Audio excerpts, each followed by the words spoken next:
Hello. Thanks for taking the time to join this webinar on micromobility. I'm Gareth Dowd. I'm Business Development Director here at BP Launchpad. I'm hosting this webinar on micromobility, one of a series in the Launchpad network. You can find out more on our website, www.bplaunchpad.com. We also have a podcast called Frankly that you can access on all good podcast platforms and the website. Some of you might have been drawn by the topic of micromobility and might not be quite so familiar with Launchpad. So let me just give you a few highlights about what Launchpad is. Launchpad is BP's scale-up factory. Our vision is to generate sustainable change by building and scaling a progressive portfolio of digitally led businesses which reimagine energy. We take early stage businesses and aggressively scale them. How do we do this, you might ask? With a talented portfolio team and access to the unique advantages of being part of BP as it transitions from IOC to IEC. On to the topic of today's session, micromobility. If you're like me, you've looked jealously at people zooming about on their electric scooter, thinking how much time they're saving getting from the tube to work. But it turns out micromobility is much broader than this. It covers all forms of light mobility, such as electric and pedal bikes. Many cities have docked bikes. Here in London, they're known as Boris bikes. But let's get back to my envious look at that e-scooter rider as I was running to the office. I was jealous of many. I picked up one of the benefits of micromobility. It reduces your commuting time. It increases the catchment area of public transport. It took me 20 minutes to run to the office and I could cover 2 miles, but on an e-scooter, you might be able to cover much more than that. It reduces your reliance on cars and associated emissions and congestion. But I got a smug feeling as well. As I ran along, thinking I didn't have to carve out time in my day to go to the gym, I built it into my commute. I'd inadvertently stumbled onto one of the potential negative impacts of micromobility, particularly electrified micromobility, the negative health impacts of people walking less. There are also other potential negative impacts of people speeding past or cluttering pedestrian areas with these scooters, and the environmental impacts of producing and disposing of the vehicles and batteries at the end of their life. Personally, I think it's a complex problem with many factors that need to be considered. The main one for me is, how do people want to travel around a city? Then what needs to happen to enable that? Is that better solutions, better business models, or legislation from the government? I've mentioned the Boris bikes in London. They've been around for a while and found a niche. For some people, they revolutionized the way they commute or travel to work. Others, they think they're a nuisance. The same is likely true for e-scooters and other forms of micromobility. I've got a few questions in my mind. How do people want to travel around a city in the future? What do we need to do in our cities to offer these choices to people?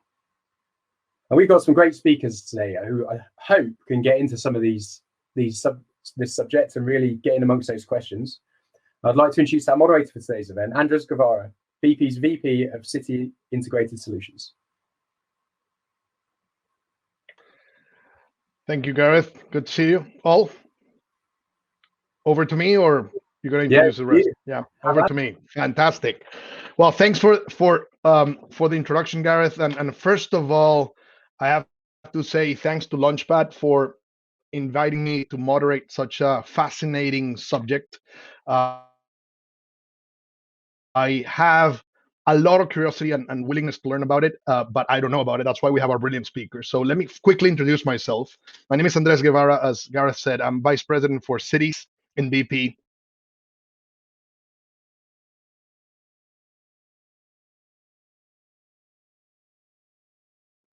To not only become, but also help the world get to net zero. And if we want to get to net zero, we cannot ignore cities. Cities concentrate around 1/4 of the world's population, but concentrate 3/4 of the emissions, or 70% plus of the emissions. So if we want to help the world get to net zero, we cannot ignore cities. Furthermore, in connecting to the point of mobility, the cities that are non-industrial cities, like say a London or a Moscow, for example, can have close to a third of their emissions linked to transportation. So this subject of mobility and micromobility is directly linked to how we can help decarbonize cities. So that's why I am around. I'm very much looking forward to learning about this subject.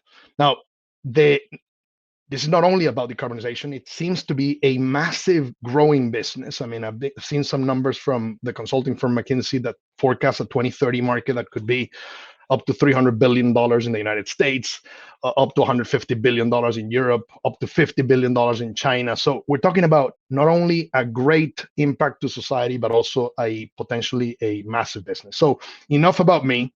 This is about our brilliant speakers, and I want to introduce them right now. If you guys can help me bringing them to screen, fantastic. So I'm gonna attempt to introduce them.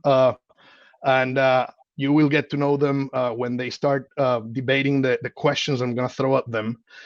Let me start with Annie.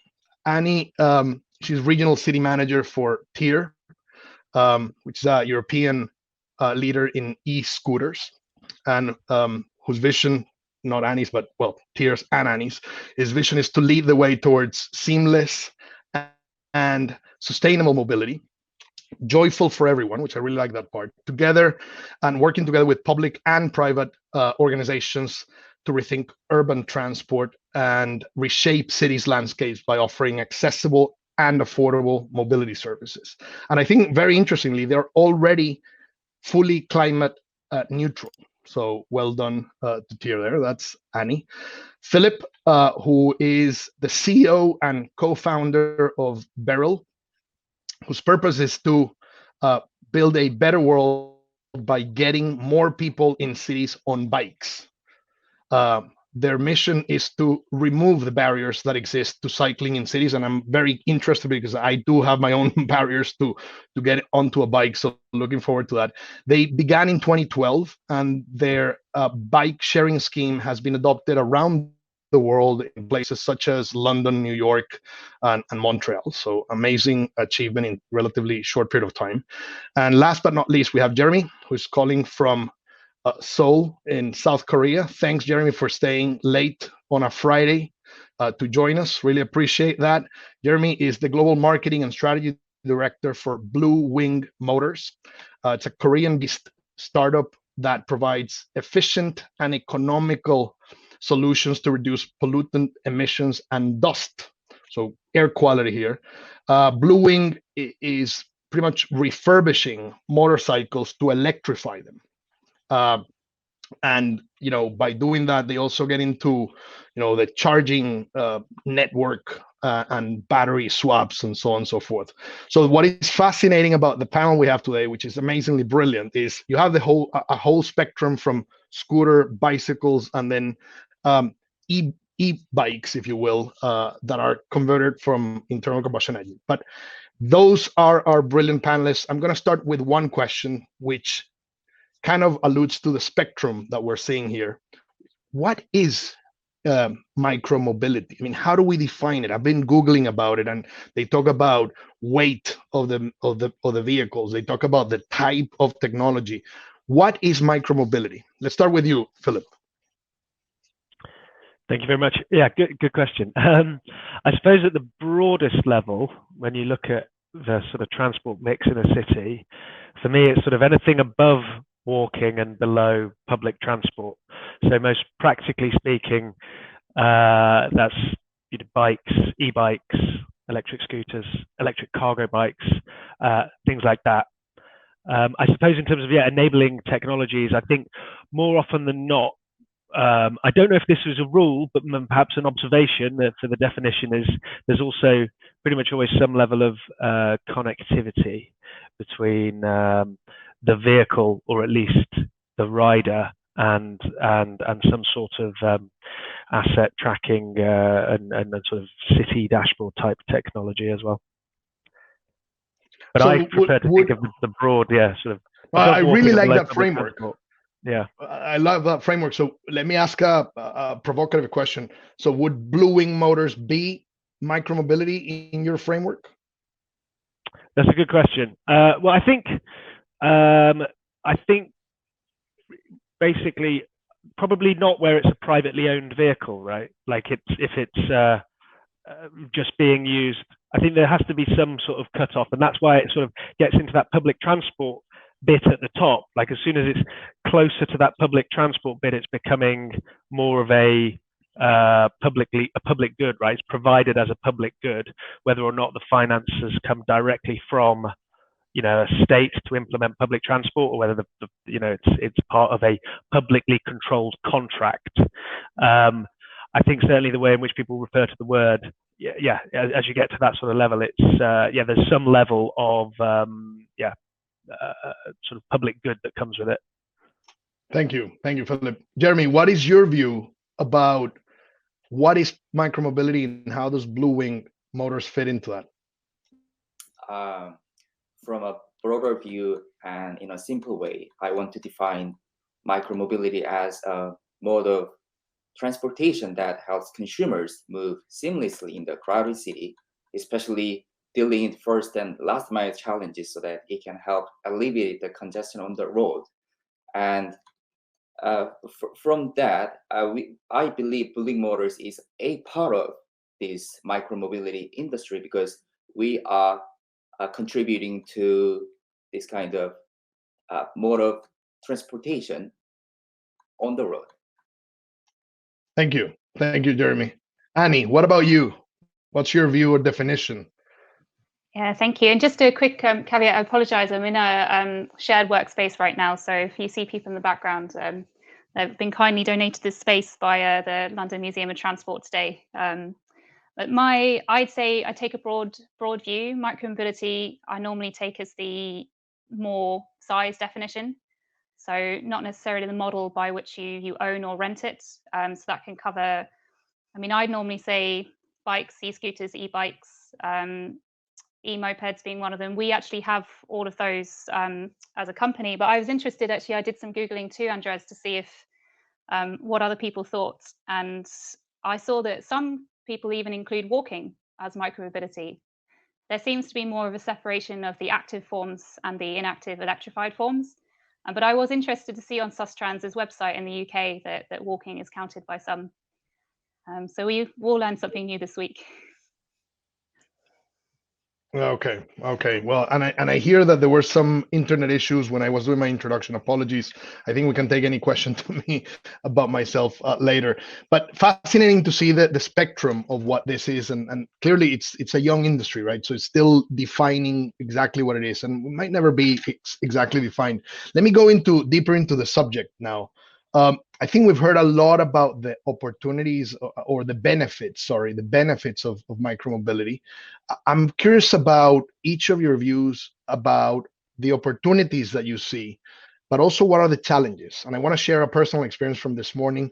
I was walking down the road and was going to take the train, and a kid passes next to me on a e-scooter, and he kind of almost hit me, type of thing. We were on the sidewalk.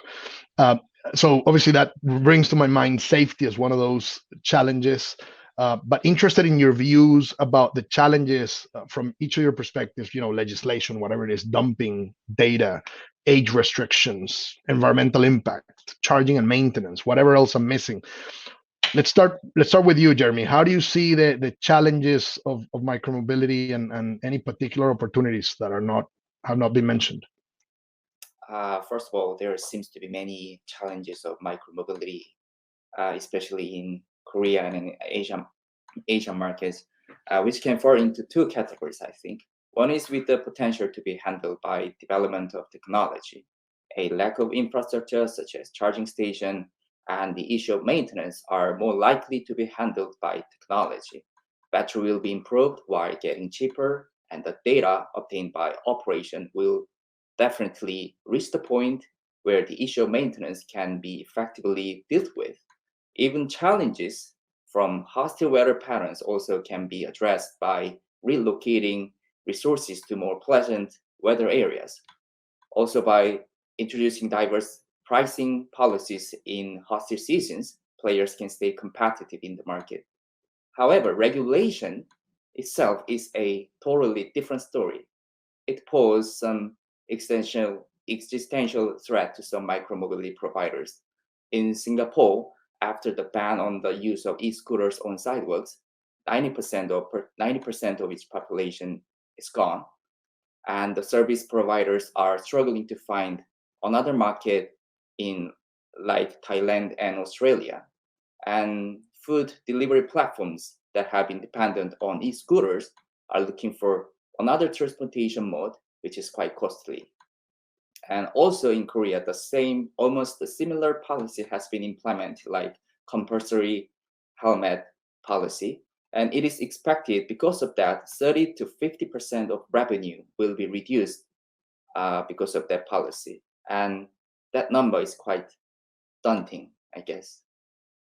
So that is the challenges from my view. Thank you, Jeremy. Those are very clear challenges. That example was a good one. Annie, what would you add to that from your perspective? I think that's a good list actually to start with. I think very broadly, especially in some of the older cities like London, Paris, it's actually an issue of space. We've all got to share the roads and the pavement space with lots of different users. Recently, the last few decades, a lot of that space has been given to cars.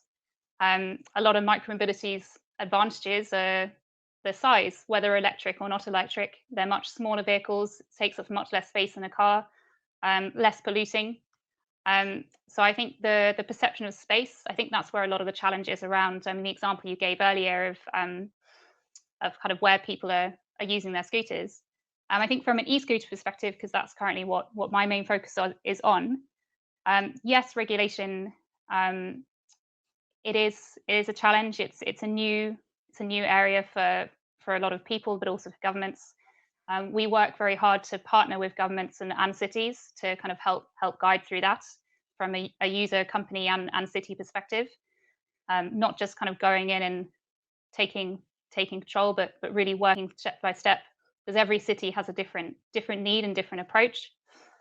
And I'd say, very particular to kind of the UK and London market, we've got a very unique regulatory environment here, and the e-scooters were actually illegal on the roads to own privately.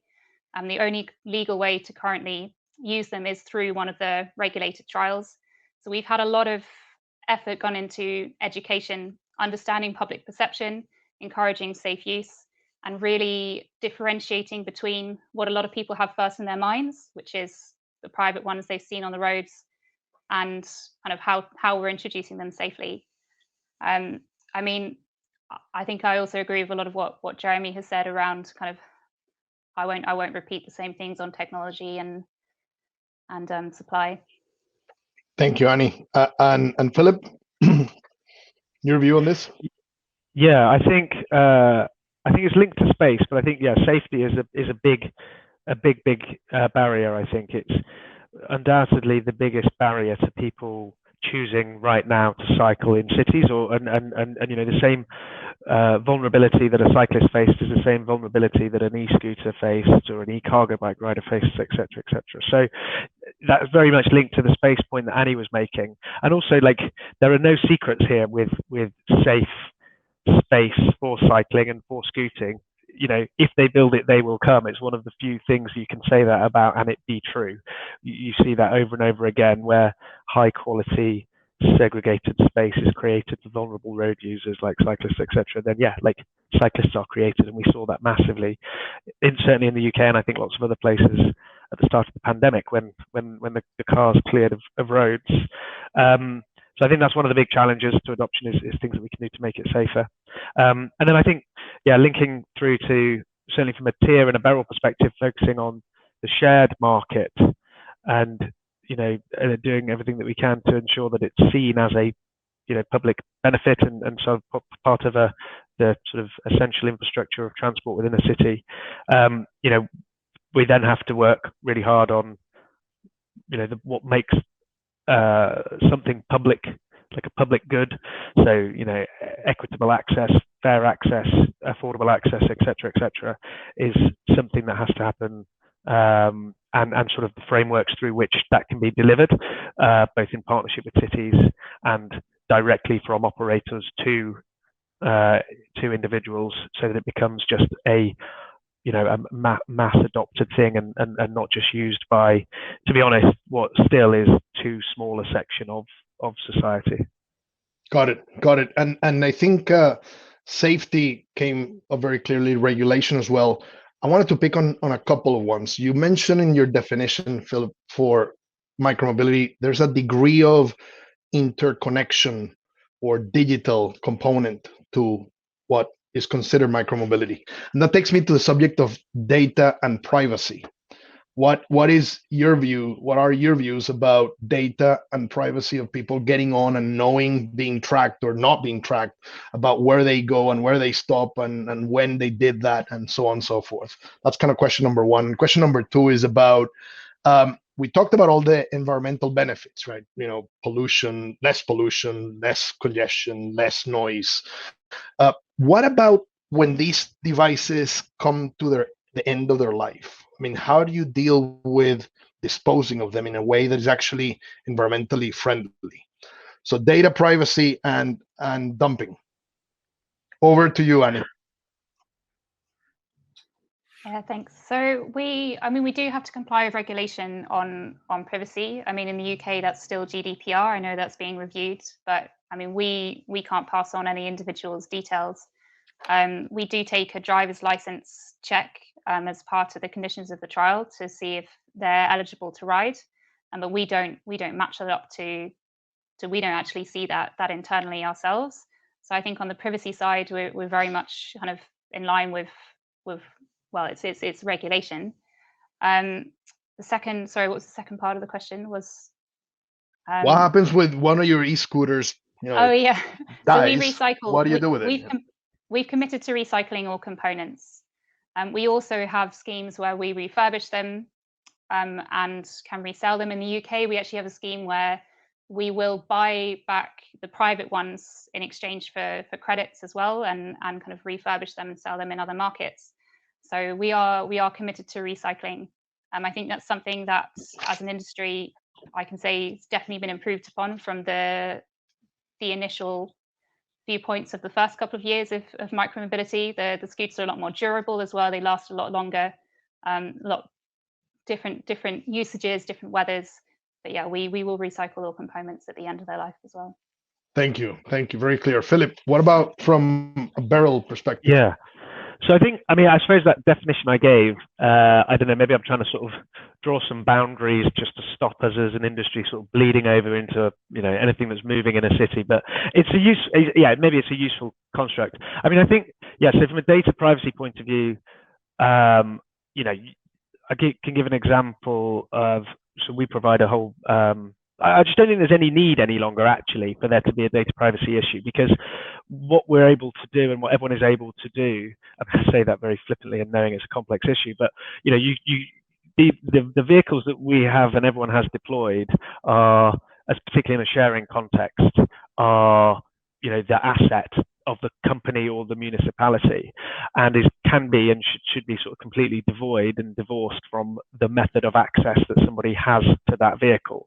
So you don't need to do anything with the user's app in terms of tracking, and you can have completely separate data sets. So for example, in London, in TfL, where we provide a lot of digital technology to their Santander bike share system, so our technology is running the sort of smart bike asset tracking technology, saying where all the bikes are and providing information on where they've been used and how they've been used, and safety information on, if they're upright or on the side, or if they've gone too fast or gone too slow, in a crack, all that sort of stuff. We do that, and it's a completely other company that does anything associated with the user accounts and taking payments and things like that. And then on the TfL side, it's again two completely separate teams, albeit within a same organization, two completely separate teams of who can have access to the asset data and who can have access to the personal data. It gets a little bit more complicated, obviously, in companies such as ourselves, where we and TIA and others, where both sides of that equation are in the same bit, but nonetheless, you can have a very clear distinction between asset data and user data, and you never ever need, we never need to, I'm sure others don't, you never need to track a mobile phone, someone's smartphone. You never need to use that to say where they are. So the fact that everything can be connected helps just practically with complying with the data privacy regulations.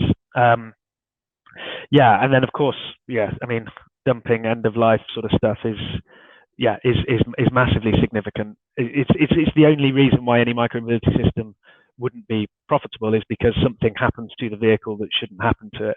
But that obviously does happen, as with putting anything into the public realm. And yeah, there's obviously like a business imperative as well as an environmental imperative to have, robust procedures around maintaining. Like the carbon cost of delivering our service, the biggest chunk is actually in the manufacture, the embedded carbon of making the thing. So keeping that scooter, bike, whatever it is, operational for as long as possible is the most impactful thing you can do to both environmentally and financially, because it means you're sweating the asset more.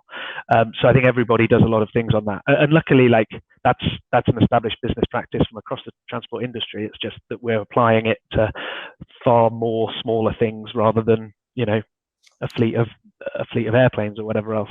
So I think it's just about making sure we're really applying and developing best practice and not sort of taking a pass because it's a new industry, basically. Thanks, Philip. Jeremy, anything to add? Actually, we are quite relatively free from this data privacy because we focus on B2B market first. And that means we conform to the contract with our partners. But the data we actually collect from our customers and users is used to calculate the distance they travel, so that we can calculate, we do the math so that we can get the carbon dating data. Because by converting from traditional motorcycle into electric ones, it means that we can be involved in carbon trading network as well. So by doing that, by collecting data from the end users, we can be in that part as well. So that data we use is for using on that purpose. And what about when one of your customers, that e-bike now comes to the end of its life? Do they have to take care of their own disposal, or is Blue Wing Motors getting involved somehow? We actually collect every disposable part and we recycle if possible. And we also we have planned to work with non-profit organization to build a kind of solar tree for underdeveloped countries, and so that we can boost some chance for education. So that is also under the plan. Fantastic. No, great to hear how you guys are dealing with those challenges. Let me try a different. One of the things I'm curious about is, great, we have diversity of geography here, but is your view that, is one solution fitting in all places the same way, or actually are there differences between regions? Are you seeing trends of different, micromobility in Europe being different to, say, the US, or within the US, West Coast versus East Coast, or Asia or elsewhere? What are your views on that? Let's start with you, Annie. Thank you. I think in terms of the trends of what's being used in the market, there are some generalizations to make. I'd like to stay away from having had a London focus for the last 6 months or so. I know that the origins of the e-scooter is usually associated with San Francisco, but with the free floating bikes, it's usually associated with China. But I'd say in terms of the cities and what's actually required, it really varies by city. Even within the UK, we have a huge variety. London is very different from York, where we also operate, which is very different from Oxford. It's very much a cycling city.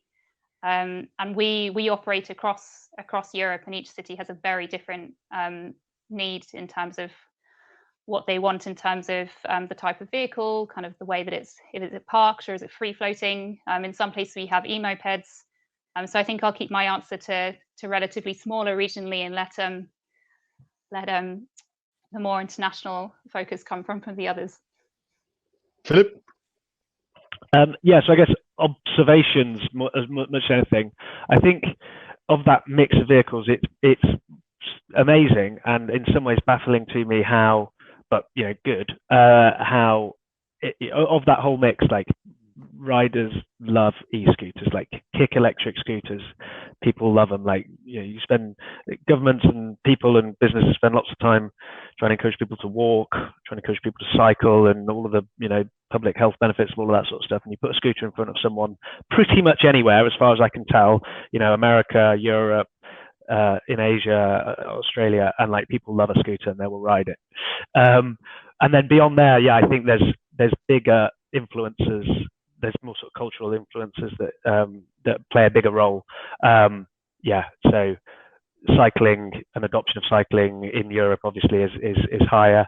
And then yeah, I speak to colleagues who run moped sharing services, and you sort of think that's absolutely excellent in what can be achieved in places like France and Spain and Italy on electric mopeds is absolutely brilliant. But both from a regulatory point of view and a cultural point of view, if you tried to put as many, I just don't think you'd achieve quite the same ridership as you would, in the UK, because it's just not. It's like that small light electric moped is not used in the same way, unfortunately. As I say, that's regulatory because you need a license over here and pass a test in a way that you wouldn't in Spain, for example.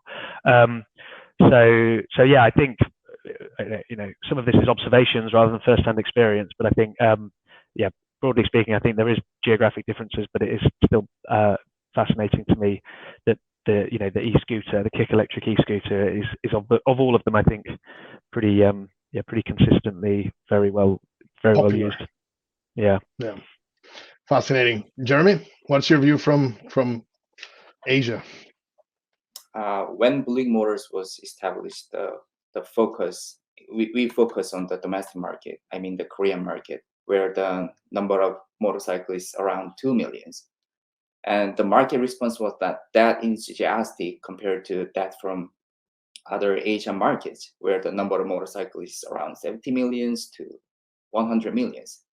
Every VC in Korea said, this is great business, great technology, but because of regulation about the tuning and the market size, they were quite reluctant to be involved in this business. But when we turned our eyes to other Asian markets, that's when I actually joined the company.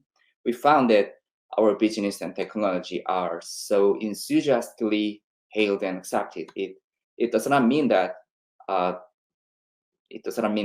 Asian markets do not have any regulations related to this business, but there are some other ways to go around, like instead of turning petrol motorcycles into electric ones, we can focus on providing and distributing the controller for electric motorcycles in Vietnam, which is our competitive edge. And this alone can have some potential to scale up, which can be our reference to expand our business.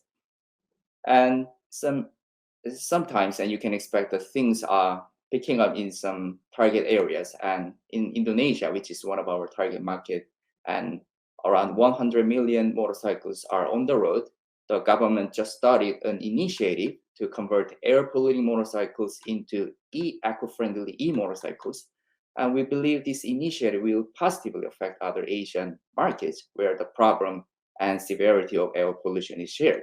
So the impact will spread to other countries as well. So defining a market in a new perspective or from a different perspective can be quite conducive to staying competitive. Thank you. Annie, you want to add something to that? I was just reflecting on what Philip and I were both saying earlier, though Jeremy covered it very well. We were talking about how things that we might or might not see in the UK, but earlier we were talking about the importance of infrastructure, and you look at, everyone talks about how in the UK we don't have enough cycling or enough now e-scooters use the same infrastructure, right? But we look at places like Amsterdam and Copenhagen as kind of the golden examples, and why can't we be like that? But you forget that 40, 50 years ago, they were also very much car run cities, and the importance of changing the infrastructure to actually enable, as Philip was saying earlier, building it and they will come. So looking at markets, they are different, but we can put in these changes to encourage higher use. It's interesting because again, as a non-expert and listening to you guys, it's like, so Philip, you say you have e-scooters are preferred, but then there's a diversity in Annie's response depending on the city and the Asian example. So it seems to be something that the funny thing is, when reflecting about the point about a human being in front of an e-scooter versus others, and we jump to the e-scooter, there's something about how lazy, makes me wonder how lazy are humans versus, say, more pedal type of means of transportation. Let me move quickly to, we have a few minutes left before we go into Q&A. I want to explore a point about, I heard along the way the importance of regulation, I heard the word partnering with cities. And again, I'm wearing my cities hat here from the work I do. What can cities do to enable and support this industry? And when you talk about partnering, what do you mean by partnering? Do you mean like financial partner? You mean what sort of partnerships do you envision? You want to start with that, Philip? Sure. Okay, so practically speaking, I can say how we do it, and then maybe I'll try and go a little bit more abstract in a policy sense. So for us, we sort of bid for and win contracts to deploy our services. So they're bike, e-bike, e-scooter, e-cargo bike services, and we do that. And these are not like MOUs or like signing up to the rules. These are contracts to deploy, pretty much always funded by the local authority, contracts to deploy and to fulfill a specific transport need that the city has identified as a section of transport that wants to be fulfilled. So yeah, just practically speaking, partnering for us means contracting and delivering services under a sort of strategy for how the city wants people to be moving. I guess sort of long term, that's not, the sort of form of contracts might vary as these sorts of services become sort of more sort of established and more sort of obviously commercially viable, and so cities don't have to effectively run e-scooter contracts as pilots. Even like really mature markets that people would observe are still only really doing e-scooter contracts for sort of like a couple of years at a time, which isn't really, well, it's nothing, is it, in the context of implementing a physical service on street. So I think, yeah, that will start to extend out the timelines that people are trying to deploy shared micromobility services for.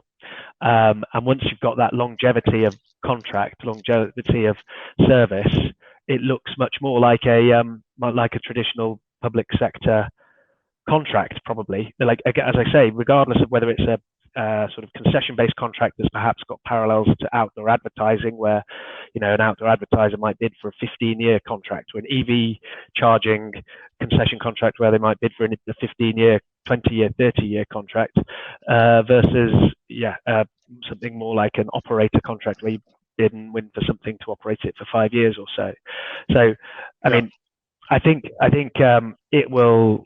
It's definitely going to quickly go from being these sort of 1 or 2 year pilot type things that we're seeing at the minute to more like probably, but I don't know actually which way it'll end up, whether it ends up being more like the big long-term concession contracts where the operator effectively, like you say to a city, we'll turn up to a city with a bunch of bikes and scooters and say, right, city, we'll give you £50 million to be here, and we'll be here for 10 years, and we'll meet these objectives, but our main job is to make sure that we earn 50 million on £1 over the course of the next 10 years, and that's that, just like an outdoor advertising contract. Or whether it will be more like, and I hope it is more of this approach, where it's more like a contract for delivering a bus service, or even a light electric transport service, where there's probably there's just greater levels of control and greater levels of KPIs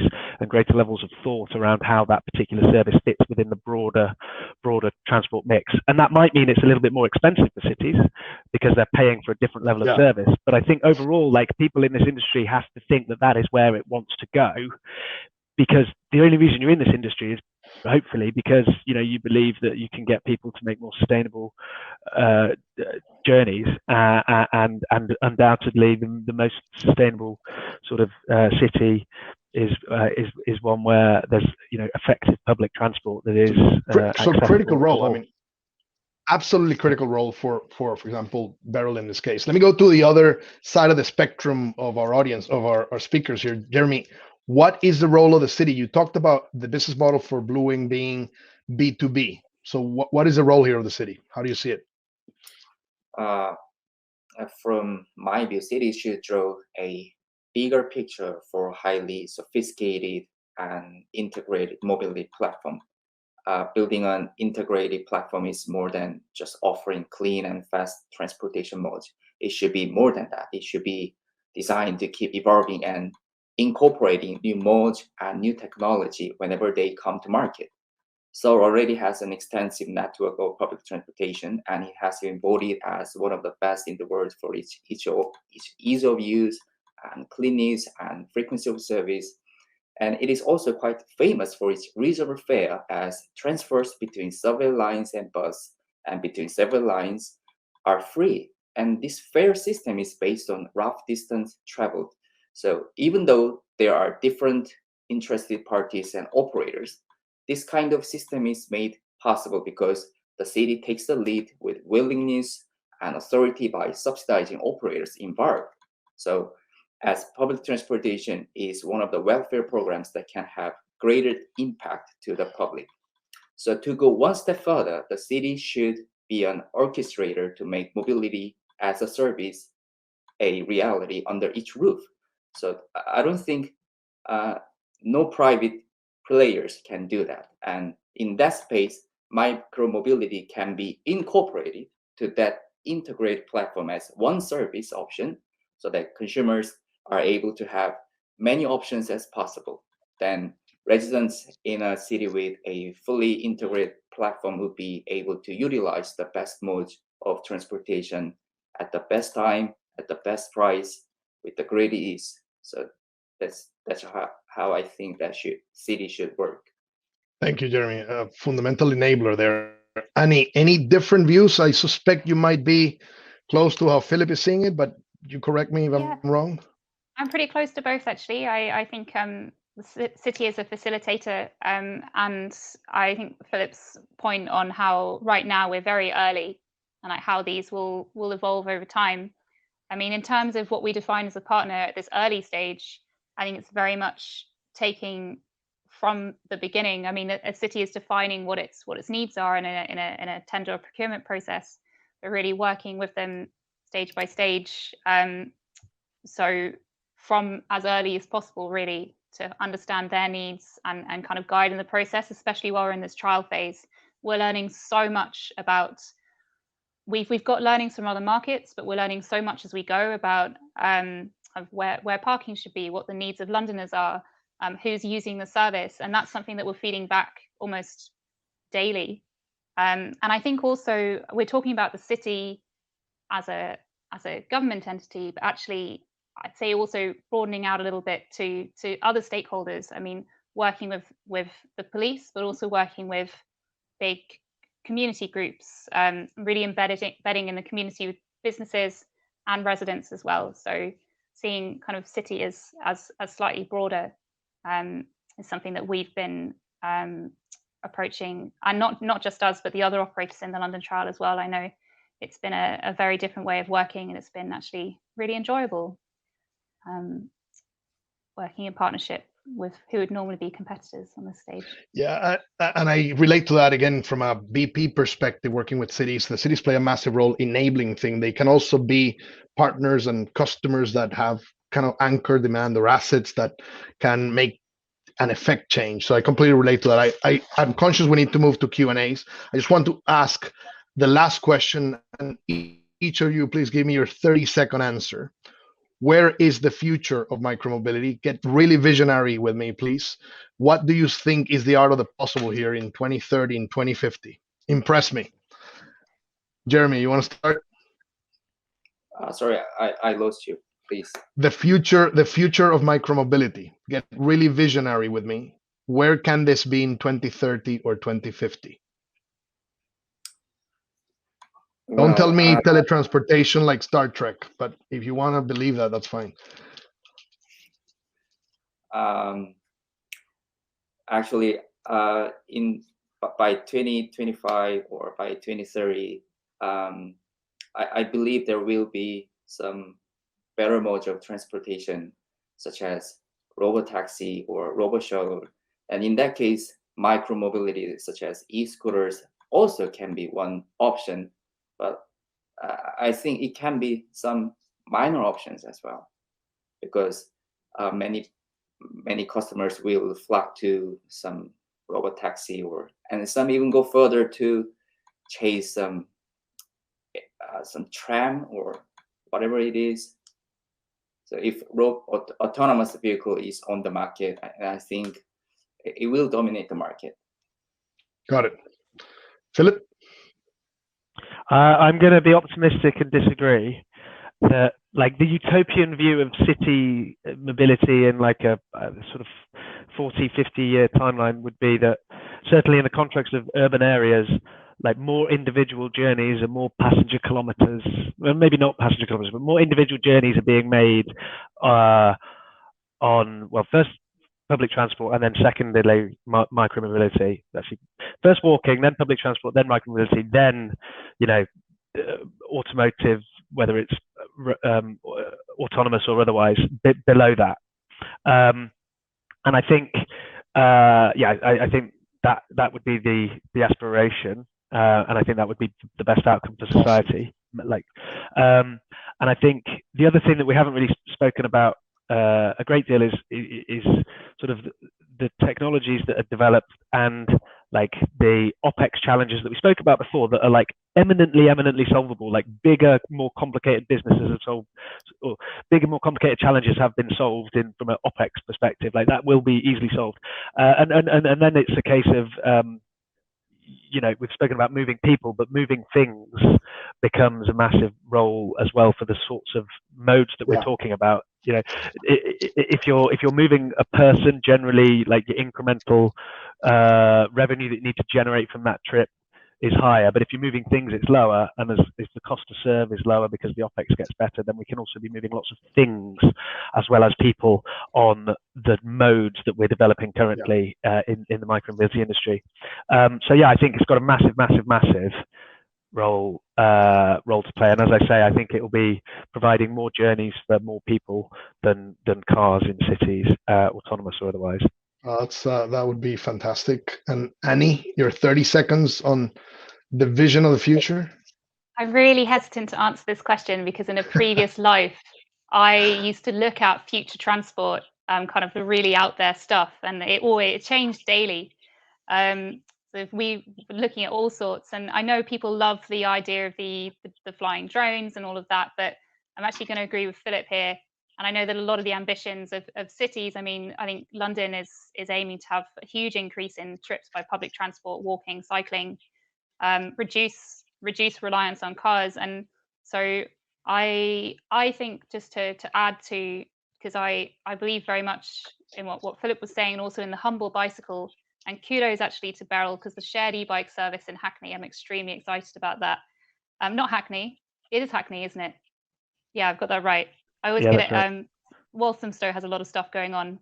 So I'll say as well, to add to that, is the improvement of access to multimodality. So we find 40 to 50% of our trips are paired with another form of transport or walking.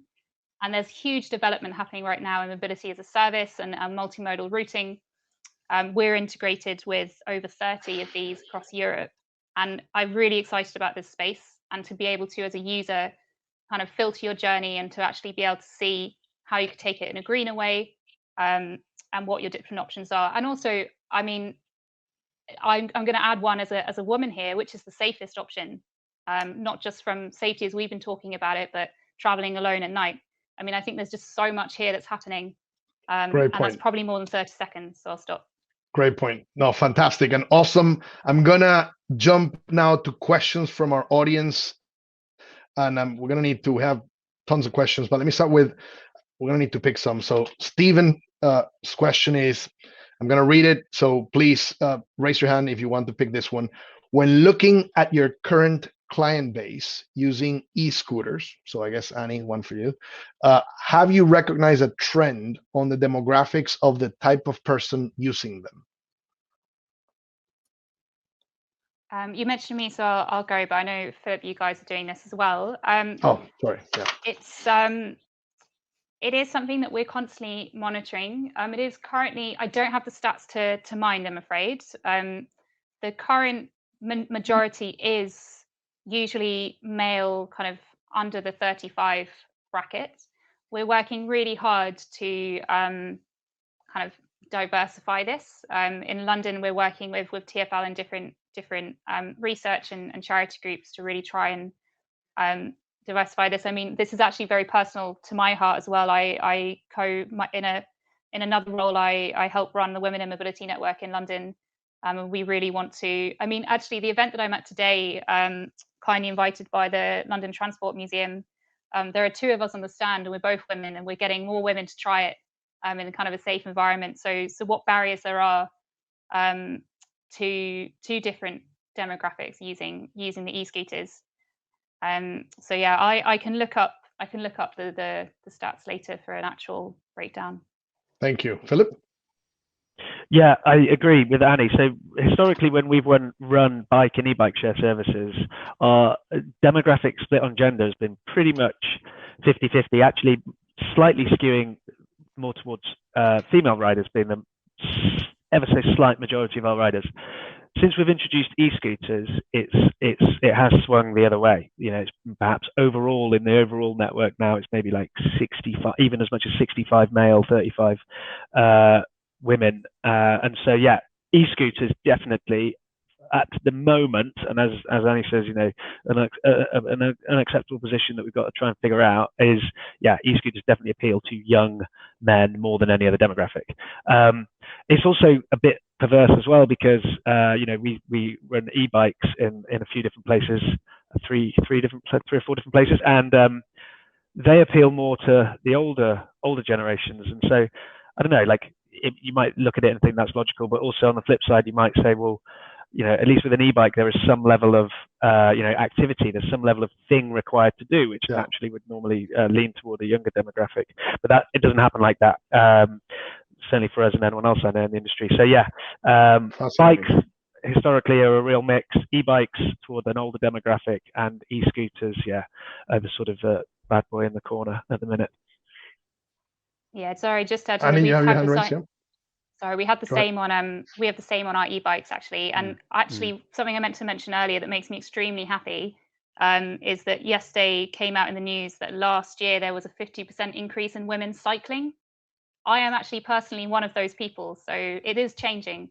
Yeah, this has got to be a safety thing as well. I think it goes back to that safety point. You know, like anything that, like big ticket, you know, city authorities, organisations the size of BP and ourselves, like if we can improve the safety, like you have outsized impacts for for female riders is what we've seen. And so we've got to do it.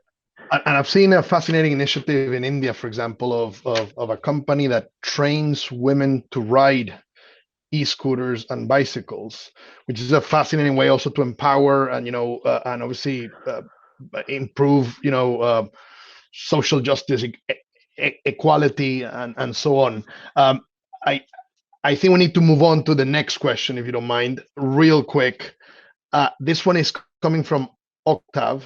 The question I'm going to throw it at Jeremy here is: electric conversion of vehicles is picking up momentum in Europe, but it's mostly seen as a high-end luxury conversion. What do you think are the entry barriers to make this an affordable option? Well, I already actually I heard the news that David Beckham has invested in this company and in this business is mainly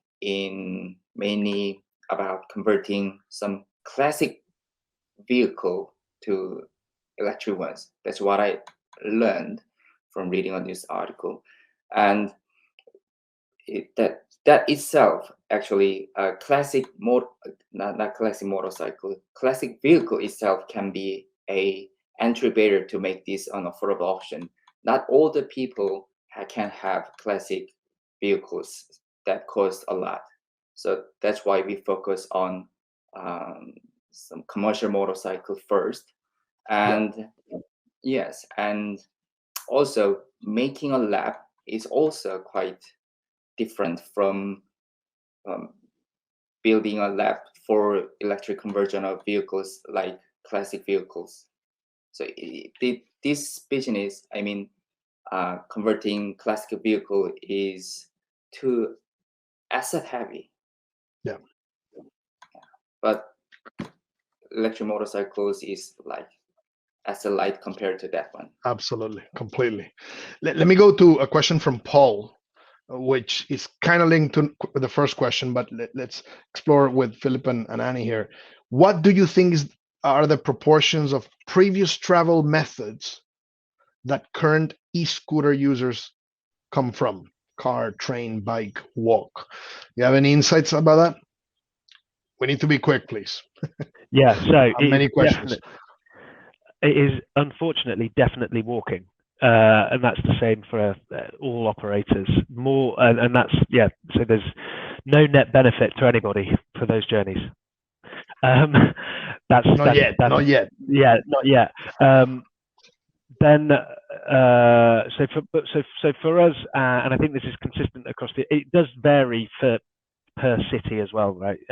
It depends what other options are there, but we sort of average out at around a 20 to 25% mode shift from private car journeys onto our mode of transport. And so if you think about a scooter being ridden like 5 times a day, every scooter which is eminently achievable, like every scooter that you see on the road equates to one less car, because it'll get at least one of those journeys that day will be taking a car off the road. And the same is true, I should say, on bikes, and actually ever so slightly pushing ahead of the pack for us has been the e-bikes, where we've got that's got the greatest level of modal shift away from car. It's also got the greatest level of use for like utility trips, commuting or shopping and things like that. And cargo bikes, which I mentioned because Annie mentioned it, is an outlier because it is pretty much always modal shift from a car, but our data on that is far less rich at the minute. So check back in next year to see how true that remains. Thank you. Annie, any different view there from Philip? I think it's pretty similar. I'm sorry, I missed the last thing you said there. I've got a few things in the background here. I think, yes, seeing pretty similar on the scooters in other markets. It's a bit early for us currently in the UK. I think also it depends on the type of trip that's being taken. So e-bikes tend to be much longer trips, whereas e-scooters are usually kind of shorter ones. And I mean, we're looking into this, but it is often still combined with walking to a bay and then taking it to another mode of transportation, whereas maybe potentially before that would have been a journey you would have entirely walked. So I think yeah, in terms of other markets, pretty similar. And for the UK, we're still gathering the data on that. We've only been running since June in London. Thank you for that. And let me get into a question that I think is really interesting coming from Ruslan, and it's to the three of you. Again, we need to try to let's see what you think. Most of the micromobility works now on electricity, brackets, electrical batteries. What's your view on utilizing hydrogen fuel cells? Jeremy. Well, I'm not an expert in hydrogen fuel cells, so I cannot tell the correct answer. But I think this hydrogen fuel cell is very recent technology coming to the market, so it may take some time to adapt to the market first. So before that, it is quite safe to say that electricity will be the main source of energy for this kind of micromobility.